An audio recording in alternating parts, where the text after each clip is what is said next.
Hello students, myself Shanta Kumari, Mathematics faculty, as I am taking 4.1 paper which includes real analysis and complex analysis.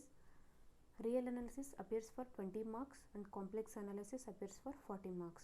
As I already completed complex analysis, please do concentrate more on complex analysis. Okay. In this video, let us discuss about real analysis, which includes Riemann integration. So let me start with some definitions. So upper and lower Riemann sums. In this whole Riemann integration, we talk about only a bounded real valued function. Okay, and a closed interval a comma b, bounded real valued function. Let f be a bounded real valued function on a closed interval a comma b.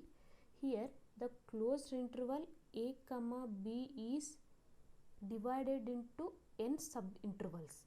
For example, if I take closed interval 1 comma 10, I will divide this into 10 intervals. Has closed interval 1 comma 2, closed interval 2 comma 3, closed interval 3 comma 4, and so on.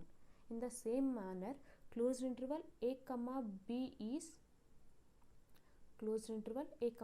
divided into n subintervals. So it is taken as a partition P. Let P is equal to x0, x1, x2 and so on xn is the partition of closed interval a comma b. Thus f is bounded on each subintervals of partition P.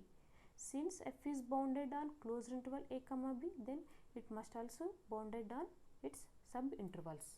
Okay. Then let mr and capital Mr and small mr be the supremum and infimum of f in the ith subinterval. Supremum means maximum value, infimum means minimum value of f. Therefore, capital Mr is equal to supremum of f of x and small mr is infimum of f of x.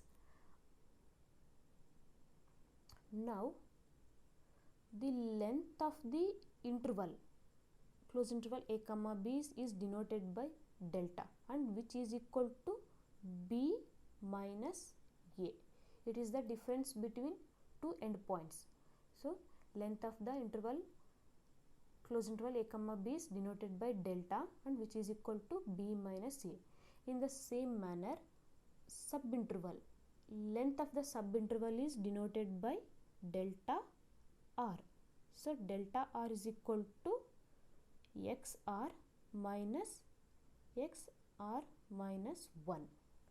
This is the length of the subinterval I.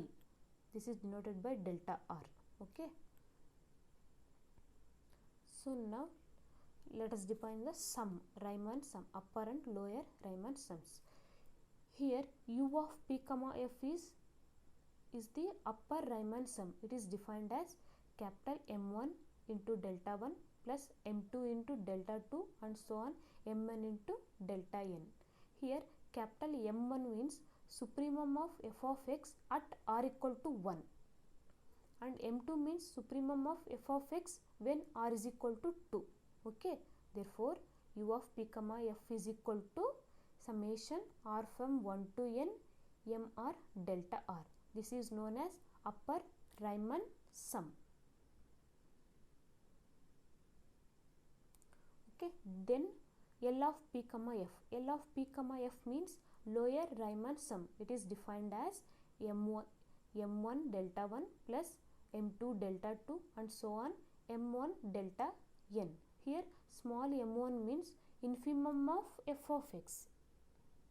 Infimum of f of x at r equal to 1, and m2 means infimum of f of x when r is equal to 2.